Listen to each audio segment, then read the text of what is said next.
Et c'est justement la question de la sécurité des Jeux Olympiques dans un contexte de menaces terroristes qui a notamment déclenché la reprise du dialogue entre Moscou et Paris. Une première depuis octobre 2022. Le ministre des Armées, Sébastien Lecornu, a échangé par téléphone hier avec son homologue russe Sergueï Shoïgu. Mais Jacques Serret, à l'issue de ce coup de fil, Paris et Moscou ont livré des comptes rendus radicalement différents. Oui, d'un côté, le ministère des Armées français a expliqué avoir rappelé la disponibilité de la France à des échanges accrus avec la Russie dans la lutte contre le terrorisme, tout en condamnant sans réserve, je cite, la guerre d'agression que la Russie a lancée en Ukraine et en insistant sur le fait que la France ne disposait d'aucune information permettant d'établir un lien entre l'attentat survenu près de Moscou et l'Ukraine.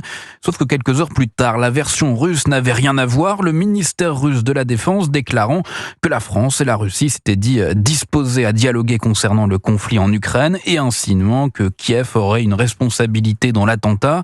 Pour Sergueï Shoïgu, l'Ukraine ne fait rien sans l'aval de ses superviseurs occidentaux. Nous espérons que les services secrets français ne sont pas derrière cela, a même déclaré Moscou. Des propos auxquels a répondu Emmanuel Macron il y a quelques minutes. Les commentaires pour partie du côté russe ont été en effet baroques et menaçants. Qu'est-ce que vous entendez par baroque et menaçant ? C'est ridicule, si vous voulez le dire autrement.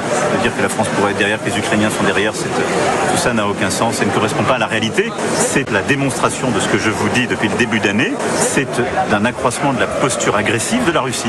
Cette reprise du dialogue est donc loin d'apaiser les tensions, alors que Paris et Moscou sont concernés tous les deux par la menace de ressortissants de pays de l'ex-URSS. Jacques Serret pour Europe 1.